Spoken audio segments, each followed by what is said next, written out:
Hi guys, welcome to my channel the super minds. तो आज का जो वीडियो है वो एक डाउट क्लियरिंग सेशन है बेसिकली, क्योंकि काफ़ी बच्चों के कमेंट्स आ रहे थे। ठीक है, ये एक तो लेबोरेटरी अटेंडेंट और दूसरा जूनियर असिस्टेंट पोस्ट के रिगार्डिंग। ठीक है, इसमें काफ़ी सारे क्वेश्चंस थे बच्चों के। तो मैंने नोटिफिकेशन काफ़ी ध्यान से पढ़ा और मैंने आरटीआई भी अप्लाई कर रखी है। एक आरटीआई तो मैंने जब एग्ज़ाम्स ख़त्म हुए थे तभी फाइल करती थी। ठीक है, और एक मैंने भी रिसेंटली फाइल करी है 2-3 दिन पहले।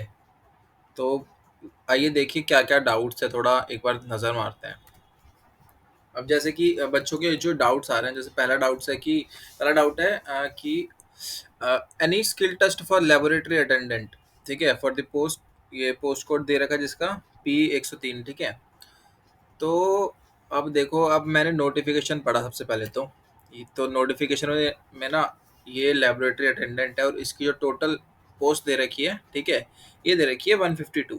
कितनी दे रखी है? 152। 152 पोस्ट इन्होंने दे रखी है। ठीक है, वर्क नहीं कर रहा क्या? हाँ, तो 152 पोस्ट है इसमें और ये सारे अलग अलग ये डिपार्टमेंट्स हैं। क्या है, ये सारे आपके अलग अलग डिपार्टमेंट्स थे। ठीक है, अब क्या है, मैंने इसके अंदर जब लेबोरेटरी अटेंडेंट का स्कीम ऑफ एग्जामिनेशन देखा है, तो स्कीम ऑफ एग्जामिनेशन में बेसिकली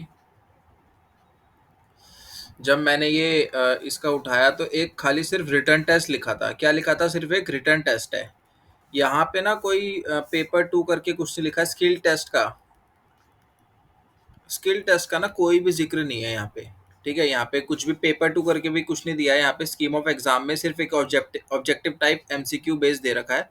ठीक है, जो कि 300 मार्क्स का है और इसमें कुछ भी स्किल टेस्ट के बारे में नहीं दे रखा। बट फिर मैंने नीचे स्क्रॉल किया थोड़ा, तो आप देखेंगे सिलेबस के बाद आपको ये चीज़ मिलेगी जिसमें लिखा है manner and mode for drawing merit list, final merit list. ठीक है, तो इसमें जो थर्ड पॉइंट है हम लोगों के पास, ठीक है, जो मैंने ये थर्ड पॉइंट देखा, तो इसमें पहले स्टार्टिंग में दे रखा है क्वालिफाइंग मार्क्स दे रखे हैं हर कैटेगरी के लिए 45%, यूआर के लिए और रिजर्व कैटेगरीज के लिए। ठीक है, उसके बाद ये यहाँ से जो पॉइंट है ना, इफ, ठीक है, if the number of candidates qualifying is more than 30 times the advertised post, ठीक है, the merit list would be restricted to 30 times the advertised post.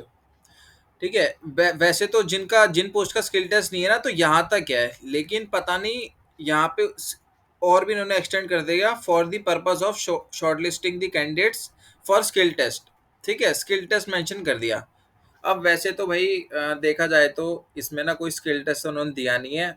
वैसे तो ये नोटिफिकेशन यहाँ तक होना चाहिए था इनका, जो मतलब पॉइंट था ये। ठीक है, अब बट इन्होंने स्किल टेस्ट भी मेंशन कर दिया, ऐसा थोड़ा थोड़ा ये डाउटफुल लग रहा है। ठीक है, क्योंकि सिर्फ यहीं पे स्किल टेस्ट मेंशन है। अगर इनको स्किल टेस्ट लेना होता तो ये उससे पहले आपको पेपर वन, जो इसको पेपर वन करते ना, ठीक है, पेपर वन करते और इस अगले को पेपर टू करते। ठीक है, जिसमें वो स्किल टेस्ट लेते, बट यहाँ पे तो लिखा ही नहीं है। ठीक है ना।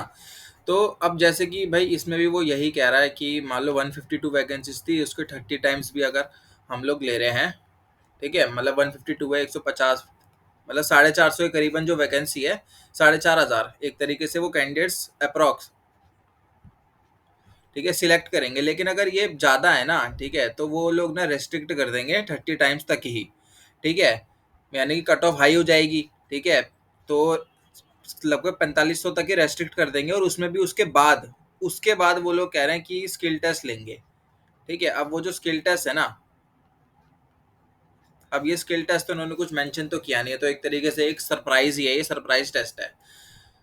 ठीक है ना। तो इससे ज़्यादा, और मैंने आरटीआई भी इसकी स्किल टेस्ट की लेबोरेटरी अटेंडेंट जो है पोस्ट है, इसके रिगार्डिंग मैंने आरटीआई भी फाइल कर दिया है। अब देखते हैं आरटीआई में क्या रिप्लाई आता है। ठीक है, और दूसरा, अब देखो, आप फिफ्थ पॉइंट देखोगे तो भाई फिफ्थ पॉइंट में भी लिखा है कि मेरिट लिस्ट, ठीक है, merit list shall be drawn only for candidates who qualify written test. ठीक है, खाली रिटर्न टेस्ट लिखा है और रिटर्न टेस्ट के ऊपर था हमारे पास, तो जो रिटर्न टेस्ट क्वालिफाई करेंगे उन पे ही फाइनल मेरिट लिस्ट बनेगी। ठीक है, तो स्किल टेस्ट इसमें कुछ दे नहीं रखा है, ऐसा कुछ भी डिटेल नहीं है, तो स्किल टेस्ट की आप लोग ज़्यादा चिंता ना करें। ठीक है, फाइनल मेरिट लिस्ट मुझे जहाँ तक लगता है ना, वो दोबारा से रिवाइज कोरिजेंडम निकाल देंगे एक तरीके से, उसमें थोड़ा क्लैरिफाई कर देंगे, और जो मेरिट बनेगी वो इसी के बेस पे बनेगी, रिटर्न टेस्ट के बेस पे, स्किल टेस्ट नहीं होगा इसका। और स्किल टेस्ट अगर हुआ भी तो वैसे भी डिपार्टमेंट कितने सारे हैं, वेरियस डिपार्टमेंट्स आर देयर, ठीक है, तो they will have to conduct various skill test for all these departments ना, ठीक है। अब सबके लिए अलग अलग करके स्किल टेस्ट करवाने थोड़ी बैठेंगे। अब यहाँ पे टाइपिंग टेस्ट तो होने नहीं वाला, ठीक है, यहाँ पे टाइपिंग टेस्ट तो होने नहीं वाला, ठीक है, कोई वैसी पोस्ट तो है नहीं, लैब संभालने की पोस्ट है ये बेसिकली। तो अगर कुछ छोटा मोटा हुआ भी तो एक आध सवाल वगैरह पूछ लेंगे ऐसी स्किल टेस्ट के नाम पे, थोड़ा बहुत डिस्क्रिप्टिव टाइप का जो होता है ना, बस वही समझ लो अगर हुआ भी तो, नहीं तो भूल मतलब मेरे हिसाब से नहीं होगा, ठीक है। तो पहला डाउट तो ये क्लियर हो गया एक तरीके से, कि स्किल टेस्ट ना ही मान के चलो आप लोग, बट अगर कुछ आता है ना तो they will release a corrigendum, ठीक है ना, वो वेबसाइट पे आ जाएगा एनटीए की, आपको नोटिफाई कर देंगे, मैं भी डाल दूंगा अपने टेलीग्राम चैनल पे, ठीक है। उसके बाद अब जो दूसरा है ना, देखो दूसरा डाउट आ रहा था कि डिस्क्रिप्टिव पेपर की वर्ड लिमिट क्या है बेसिकली, किस पोस्ट के लिए ये है, जूनियर असिस्टेंट के लिए, किसके लिए, जूनियर असिस्टेंट के लिए, ठीक है, and marks for essay letter etcetera, ठीक है। तो भाई इसके लिए मैंने आरटीआई फाइल कर दिया है, कोई इन्फॉर्मेशन तो दिया नहीं था उन लोगों ने डिस्क्रिप्टिव का, ठीक है ना, कुछ भी नहीं दे रखा। तो ये देखो आगे, इसमें तो देखो ये है जूनियर असिस्टेंट का, तो इसमें जो ये इतनी चीज़ें दे रखी है डिस्क्रिप्टिव के लिए, कुछ भी वर्ड लिमिट नहीं है। यहाँ पे भी देखोगे आप पेपर 2 में भी कुछ भी वर्ड लिमिट नहीं है, ठीक है, कुछ भी वर्ड नहीं है, ठीक है। बट हाँ अगर वर्ड लिमिट आती है देखो, ठीक है, वो आपको एग्जाम के टाइम पे ही पता लगेगा। तो ऐसे जो है ना वो आप मान के चलो 250 वर्ड्स में आपको लिखना पड़ेगा, ठीक है। और लेटर हुआ तो वो 150 वर्ड्स मान के चलो, ठीक है, इससे ज्यादा कुछ नहीं पूछेगा। अगर प्रेसी आता है ना, प्रेसी आता है तो वो बेसिकली प्रेसी क्या है एक्चुअली, 1/3 होता है किसका, पैसेज का, गिवन पैसेज का, किसका, ठीक है। तो 300 अगर वर्ड का पैसेज दे रखा है, उसका प्रेसी बनाना है आप लोगों को, तो 100 वर्ड में लिखना पड़ेगा वो, बट प्रेसी यहाँ पे दिया नहीं है, ठीक है। कॉम्प्रिहेंशन आएगा तो कॉम्प्रिहेंशन में आपके क्वेश्चन एंड आंसर्स होंगे, तो वो आपको लिखने हैं वो क्वेश्चन आंसर्स, ठीक है। तो ये लगभग मान के चलो, क्योंकि ये एसएससी का है, ये एसएससी का है, ये बेसिकली ना, ये एसएससी में ये चीजें होती हैं, और एसएससी का भी 100 मार्क्स का ही होता है, ऐसे लेटर आता है, ठीक है। अब इसमें अगर 3 चीज पूछ रहे हैं 100 मार्क्स का है, उसमें 1 घंटा दे देते हैं, इसमें 1.5 घंटा दे रहे हैं, तो मेरे हिसाब से वर्ड लिमिट यही रहनी चाहिए, ठीक है। अब आगे जो कुछ भी फर्दर कोरिजेंडर में नोटिफिकेशन आएगा कुछ, तो उसमें आप लोगों को बता दिया जाएगा, जब रिजल्ट रिलीज होगा उसके बाद आप लोगों को पेपर 2 के बारे में सब कुछ बता दिया जाएगा। और अदरवाइज मैंने आरटीआई फाइल कर रखी है, ठीक है। तो आरटीआई का जैसे रिप्लाई आएगा मैं एक तो अपने टेलीग्राम चैनल पे डाल दूंगा, दूसरा मैं आपको वीडियो बना के बता दूंगा, ठीक है। उसके बाद वो कह रहे हैं कि स्किल टेस्ट, लैंग्वेज, भाई लैंग्वेज की भी मैंने आईटीआई डाल दी है, दोनों की भी, ठीक है ना। कि लैंग्वेज ऑफ डिस्क्रिप्टिव टेस्ट क्या होना चाहिए, whether the candidate can opt any language, ठीक है, कुछ भी irrespective of the language opted during paper 1, ठीक है, यानी कि पेपर 2 में वो कुछ भी लैंग्वेज चूज कर सकता है क्या, ठीक है, irrespective of the language opted during paper 1 में चाहे कुछ भी, मान लो पेपर 1 में इंग्लिश यूज करी है, ठीक है, अब आगे डिस्क्रिप्टिव वो हिंदी कर सकता है, ठीक है। तो ये ऐसे करके मैंने आरटीआई डाल दी है, तो जैसे रिप्लाई आएगा मैं आपको I will let you know. उसके बाद है skill test on same day of paper 2, ठीक है। अब हाँ, अब ये भी डाउट था कि भाई जो स्किल टेस्ट है ना इन सब पोस्ट का, वो सेम डे होएगा क्या। अब क्योंकि देखो यहाँ पे दे रखा है स्किल टेस्ट में, अगर देखा जाए तो ऑन द स्पॉट टाइपिंग लिख रखा है इन लोगों ने। अब ऑन द स्पॉट टाइपिंग का मतलब क्या है, ऑन स्पॉट टाइपिंग बेसिकली तो स्किल टेस्ट सेम डे ही होगा, ठीक है। और अगर सेम डे नहीं भी होता है, ठीक है, तो मतलब आप लोगों के लिए तो अच्छा है ना अगर सेम डे नहीं हो रहा है, बट देखो इसके हिसाब से तो सेम डे है, तो आप लोग क्या है डिस्क्रिप्टिव के साथ साथ, ठीक है, टाइपिंग की भी प्रैक्टिस करते चलो, ठीक है ना।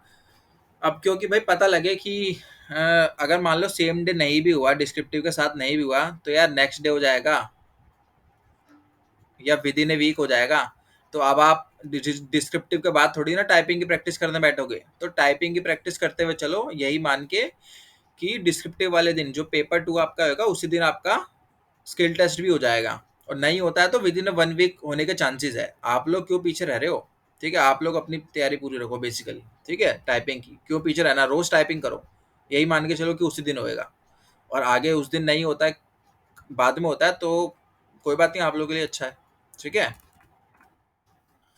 उसके बाद total number of candidates registered for J S C and assistant, तो ये सारी चीज़ें भी मैंने डाल दी है, ठीक है ना, मैंने आरटीआर डाल रखी है इसके ऊपर भी, ठीक है ना। मैं अभी आरटीआर का आपको स्क्रीनशॉट दिखा देता हूँ, ठीक है ना, मैंने कि क्या क्या क्वेश्चंस, नंबर ऑफ क्वेश्चंस मैंने आरटीआई में पुटअप करे हैं, ठीक है।